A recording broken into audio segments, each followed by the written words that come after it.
오늘은 교회력으로 보면 추수감사 주일로 지키는 날입니다. 오늘 본문 말씀은 초막절에 대한 말씀이에요. 추수감사절 때 초막절에 대한 말씀을 나누는 이유는 이 의미가 비슷하기 때문에 그래요. 이스라엘이 지키는 이 초막절과 지금 우리가 드리고 있는 추수감사절의 의미가 비슷합니다. 이 초막절 자체가 곡식을 거둔 후에 지키는 절기예요.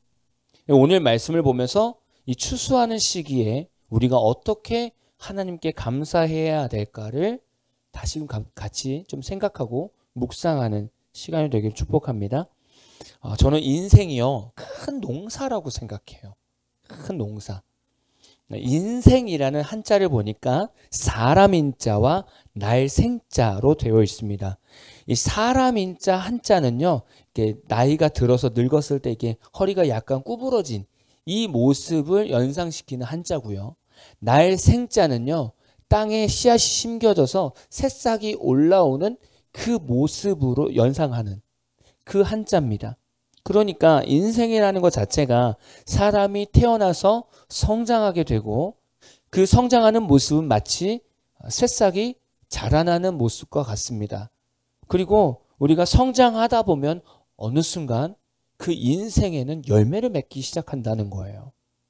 그래서 우리가 열심히 공부하다 보면 좋은 대학교에 들어가기도 하고 그러다 보면 취직도 하게 됩니다. 취직하고 살다 보면 어떤 사람은 사업해서 돈을 벌기도 하고요. 또 취직해서 월급을 받기도 합니다. 그러다가 좋은 사람 만나서 결혼을 하게 되고 결혼해서 자녀를 얻게 됩니다.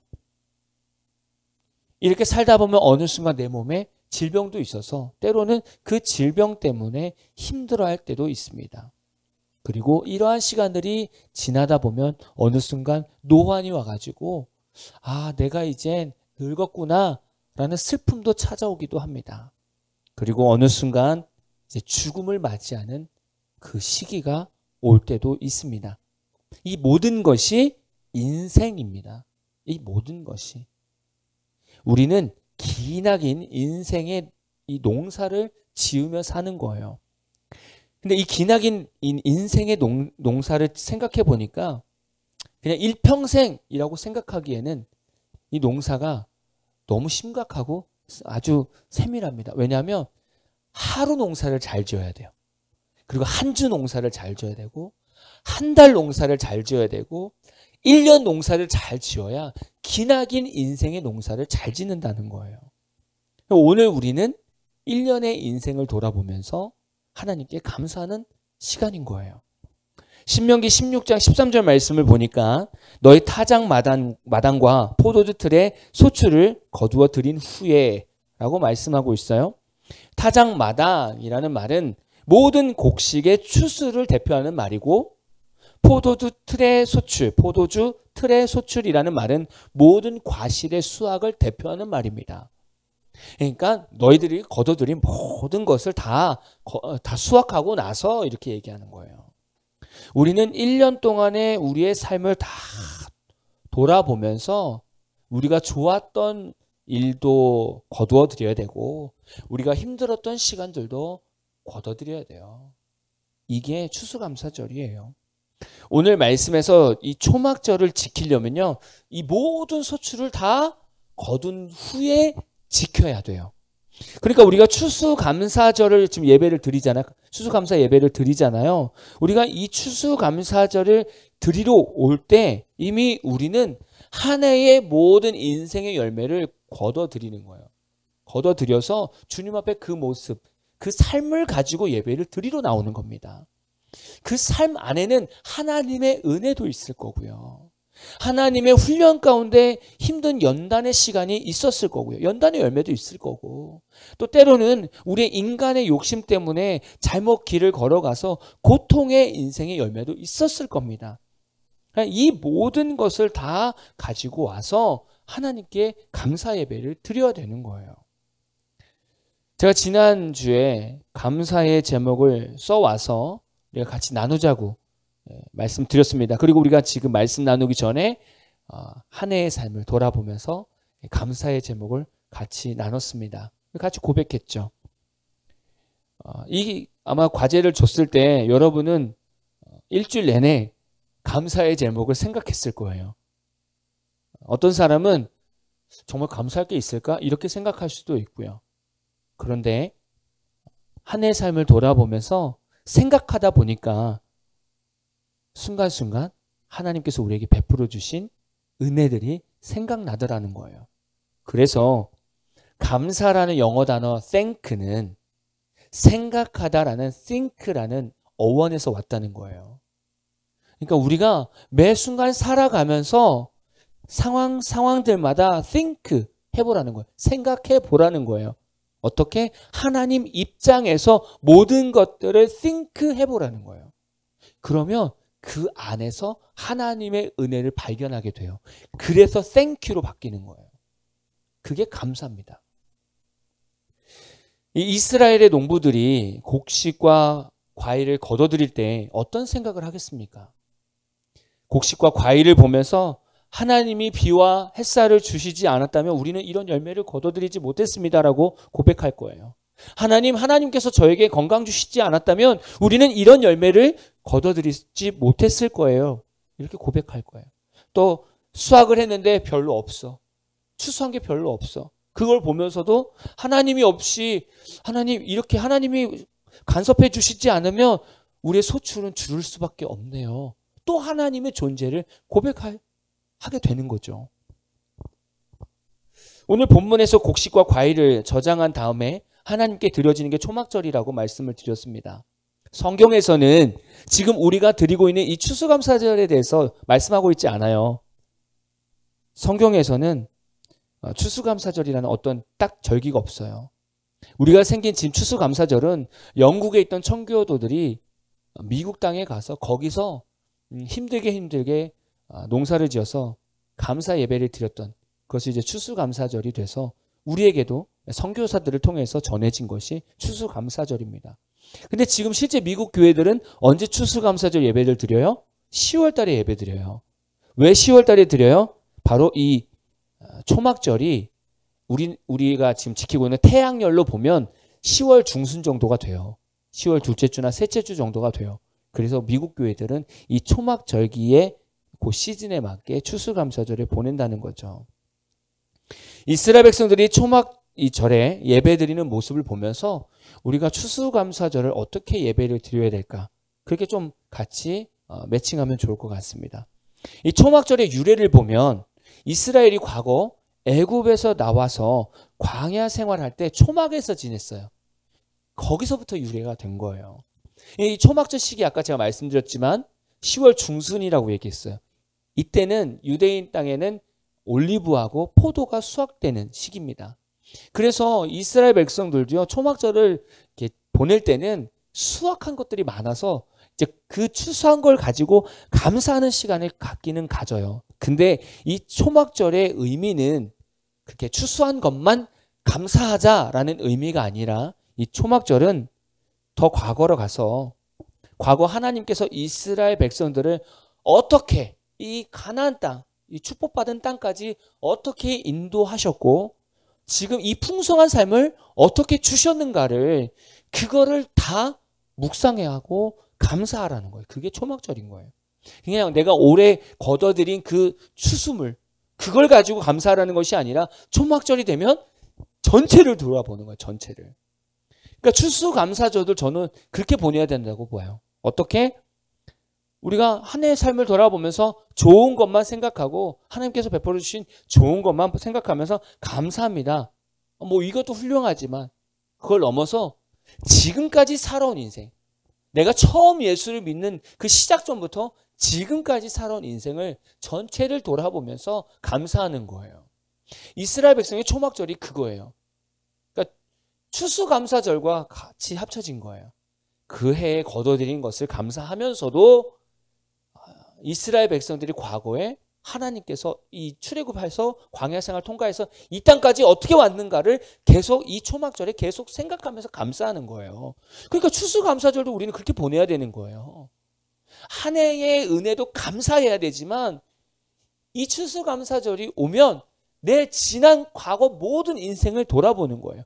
야, 내가 어떻게 예수를 만났을까? 내가 어떻게 예수를 믿었을까? 이게 은혜다라는 것을 감사하는 거예요.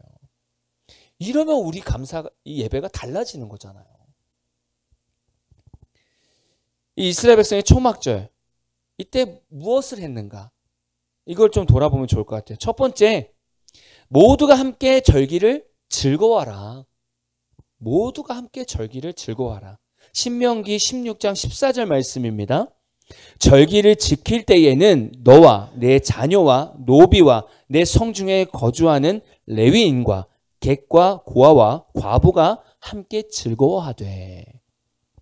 14절을 보면요, 이 초막절에 이 제사를 드릴 때 참여해야 되는 대상이 나오죠. 일단 내 자신이 참여해야 되고요. 내 가족인 내 자녀들이 참여해야 되고, 내 집에 있는 노비들도 참여해야 되고요. 성중에 거하는 레위인들도 참여해야 되고, 또 그때 방문한 손님들도 이 절기를 참여하고, 부모가 없는 고아나 남편이 없는 과부도 이 절기를 참여한다는 거예요. 지금 이 말한 노비, 고아, 과부는 이 당시에 소외되는 계층입니다. 누구도 돌아보지 않는 계층인데, 이 초막절, 또 때로는 다른 어떤 세 가지 절기들, 이스라엘 백성들이 지키는 이 세 가지 절기에서는 다 참여하겠죠. 특히 이 초막절에는 소외되는 이 모든 사람들까지도 같이 동참해서 하나님께 예배드리는 겁니다. 교회는 모든 사람들이 동참해서 예배를 드려야 돼요. 교회에서 어떤 행사를 하거나 어떤 예배를 드릴 때 돈이 많은 사람 위주로 가거나 유력한 사람들 위주로 가는 것이 아니에요. 교회는 가난한 사람이나 사회적으로 소외된 사람이나 유력한 사람이나 재력이 있는 사람이나 다 주인이 돼서 같이 참여해야 되는 거예요. 때로는 소외되는 계층들이 있을 수 있어요. 교회 안에서도 뭐 중요한 행사를 한다? 그러면 어떤 곳에서는 그래도 나름대로 중직자들 자녀들 세워야 되지 않겠어? 이러는 경우도 있어요. 때로는 뭐 찬양 인도를 시키는데 부모님이 교회 중직자인 자녀 후보 한 명 있고, 아니면 그냥 자녀 혼자만 다니는 그런 성도가 있어요. 뭐 예를 들면 중요한 행사에 찬양 인도를 시킨다? 그러면 이제 중직자 자녀를 시키는 게 당연하다고 생각하는 거예요. 이러면 안 된다는 거예요.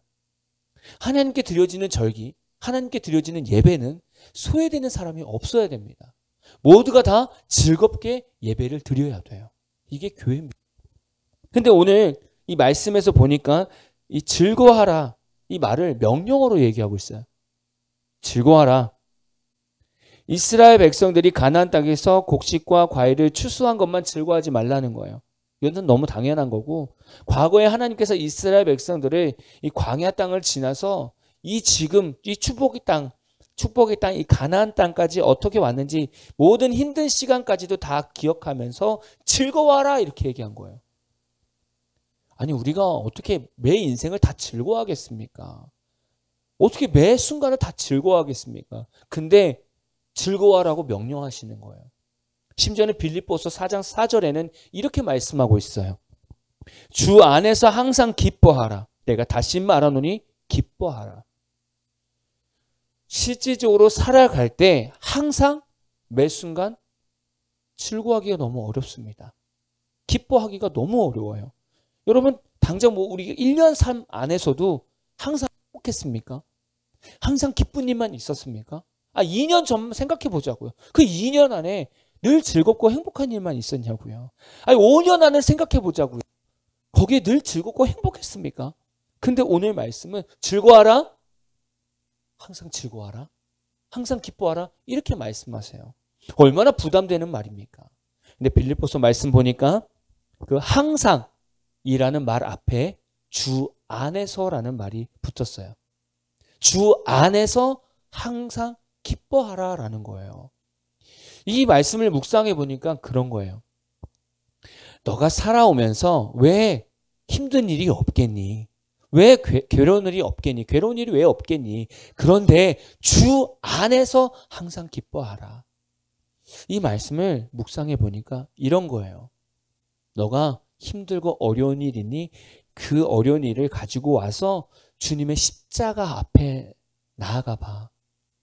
주님의 십자가의 구원의 은혜만큼 큰 즐거운 일이 있겠니? 예수님의 그 십자가 사건의 고통만큼 힘드는 일이 있겠니? 거기서 위로받는 거예요. 거기서. 그러니까 항상 즐거워할 수 있고 항상 기쁠 수 있는 거예요.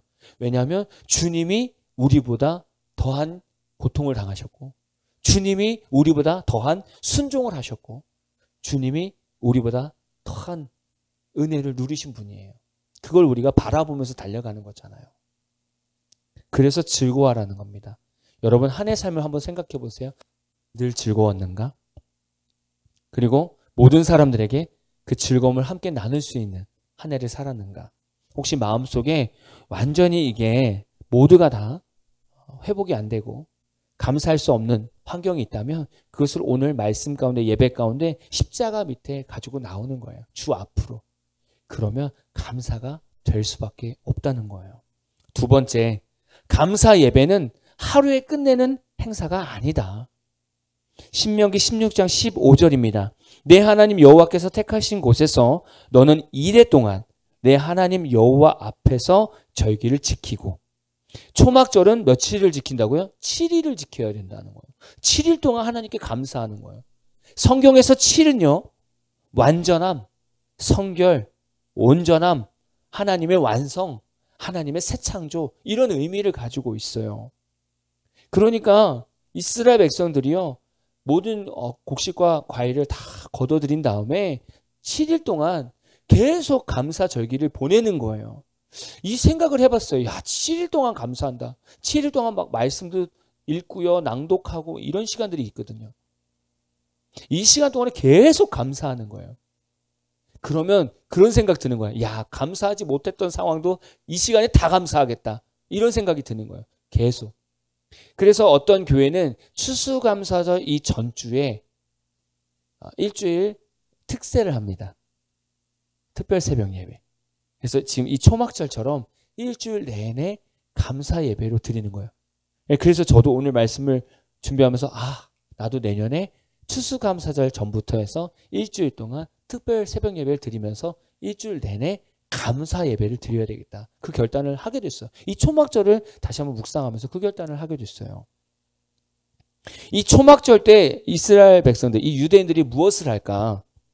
두 가지 행사를 합니다. 큰 특별한 행사를 하는데, 첫 번째는 물을 붓는 관제 의식을 하게 됩니다. 이게 뭐냐면, 이제 초막절이 되면 유대인들이 막 각 지역에서 살잖아요. 그러면 이 초막절이 되면 각 지역에 있던 모든 유대인들이 다 예루살렘 성전으로 옵니다. 순례자라고 얘기하죠. 다 옵니다. 그렇게 순례자들의 행렬이 쫙 있을 때 대제사장은요, 실로암 연못에 가서 이 행렬과 함께, 많은 사람과 함께 실로암 연못에 가서 물을 길러옵니다. 이 물을 가지고 제사장의 뜰에 들어갑니다. 이 제사장의 뜰은 뭐냐면, 예수님 당시 헤롯 성전을 보면 성전에 들어가면 앞에 여인의 뜰이 있고요, 그 다음에 제사장의 뜰이 있고, 그 다음에 지성소가 있습니다. 그래서 그 안으로, 그러니까 제사장의 뜰로 들어간다는 거예요. 이 안으로. 이 가서 거기에 있는 번제단에 물을 붓는 의식을 한다는 거예요. 그래서 이 대제사장이 실로암 연못에 뜬 물을 갖고 들어가고, 그 순례자 행렬들이 뒤를 따라가면서 그 제사장의 뜰로 들어갈 때 제사장들은 은나팔을 불면서 이 감사절기의 분위기를 만든다는 거예요. 이런 행사가 하나가 있고요. 또 다른 행사는요, 이 번제단 남서쪽에다가 버드나무 가지를 이렇게 세워놓고 기도문을 낭송을 합니다. 이 버드나무는요, 예루살렘 남서쪽에 있는 모짜라는 마을의 시내가에서 꺾어오는 거예요. 꺾어와서 꽂아놓는 거예요. 이 버드나무는요, 물이 없으면 하루도 못 버텨요. 그냥 하루 만에 시들어 버려요. 그래서 매일 바꿔줘야 돼요. 거기다가 꽂아놓고 매일 하루에 한 번씩 그 주위를 도는 거예요. 그러면서 시편 118편 25절을 이렇게 낭독하는 거예요. 결국에는 이 내용이 그거예요. 우리를 구원하소서, 이 내용이에요. 이거를 낭독하면서 그 버드나무를 도는 거예요. 왜냐하면 주님, 이 버드나무처럼 주님의 은혜가 없으면 우리는 한순간도 하루도 살 수 없습니다라는 고백을 그때 하는 거예요. 되게 의미 있는 행사 아닙니까? 평소에는 이 제사장의 뜰에는요, 일반인들이 들어갈 수가 없어요. 유일하게 이런 절기 때, 특히 이 초막절 때 가족 단위로 이 제사장의 뜰에 들어갈 수 있다는 거예요. 그때 그 사람들, 그 유대인들의 마음은 너무나 흥분되고 감격이 크다는 거예요. 내가 하나님께 드려지는 그 제단 앞에 내가 갈 수 있다는 그 감격이 컸다는 거예요. 근데 우리가 이 말씀 보면서 우리가 추수감사절을 맞이할 때 이런 마음이어야 되지 않을까. 유대인들이 들어가 보지 못하는 그 제단에 1년에 한번 이 초막절 때 들어갈 때 얼마나 설레겠어요. 그 주변을 돈다? 너무 감격 아니겠습니까?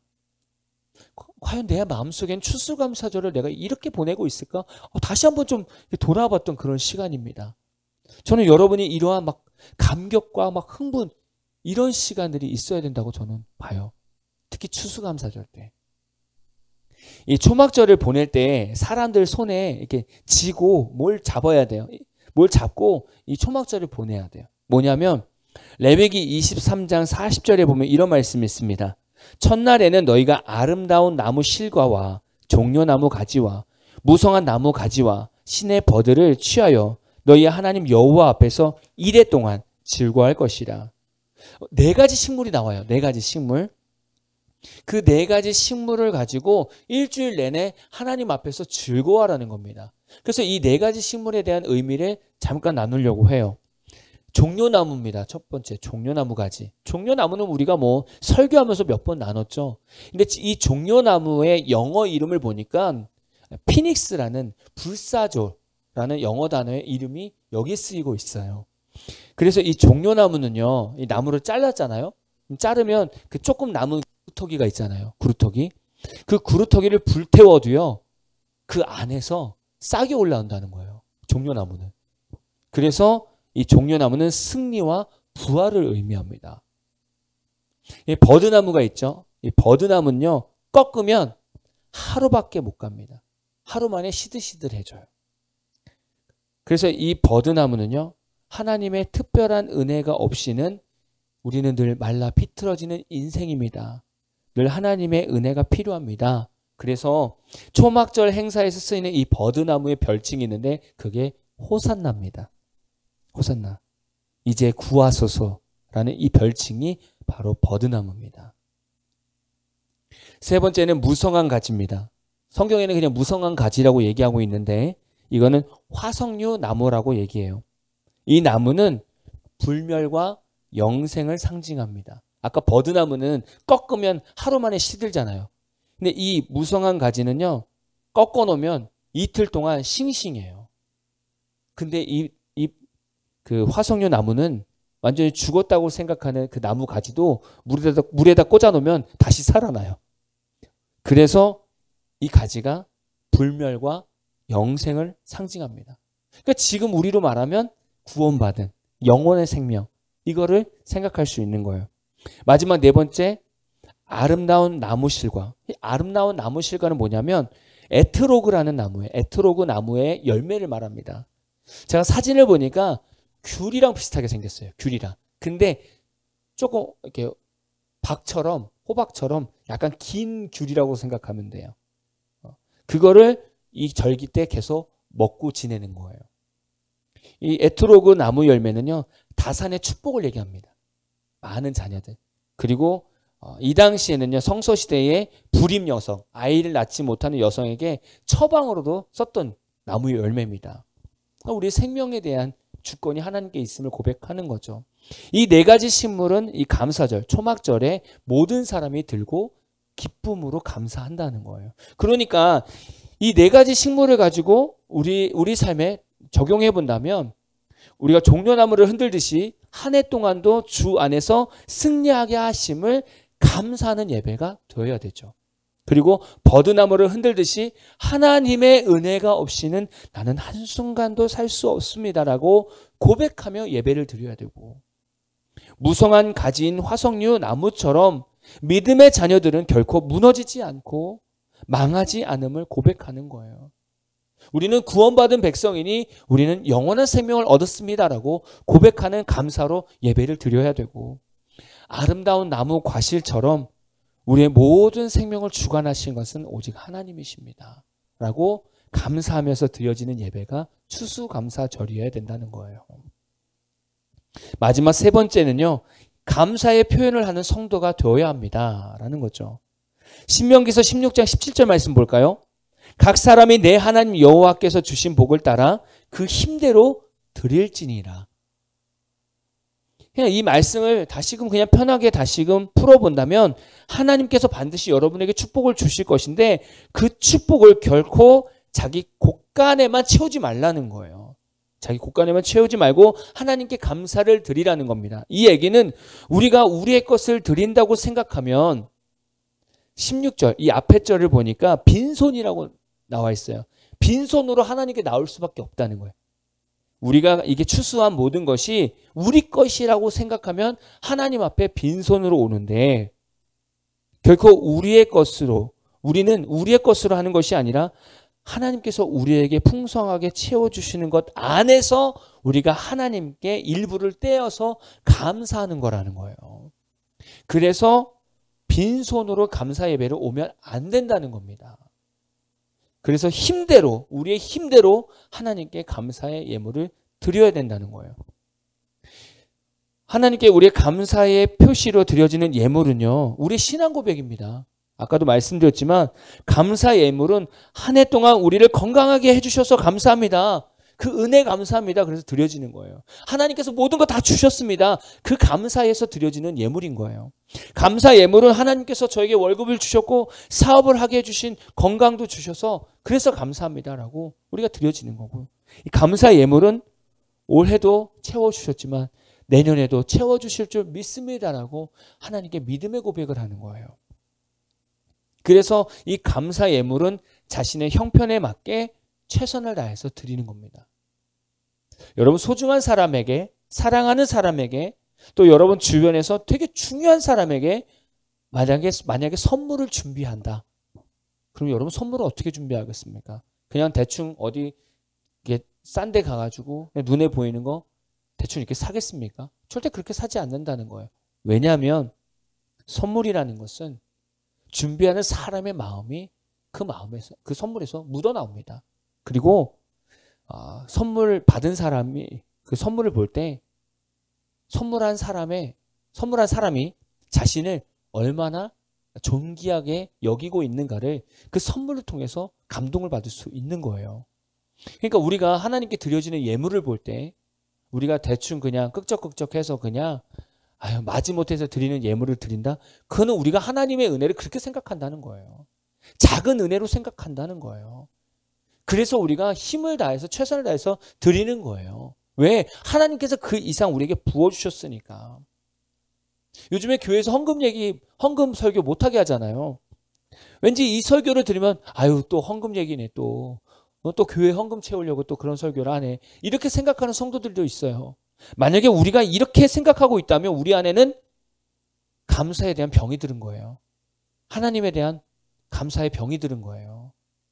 교회 가면 맨날 헌금하래. 맨날 감사하래. 그게 부정적으로 보인다면 그 성도는 마음에 이미 병들은 거예요.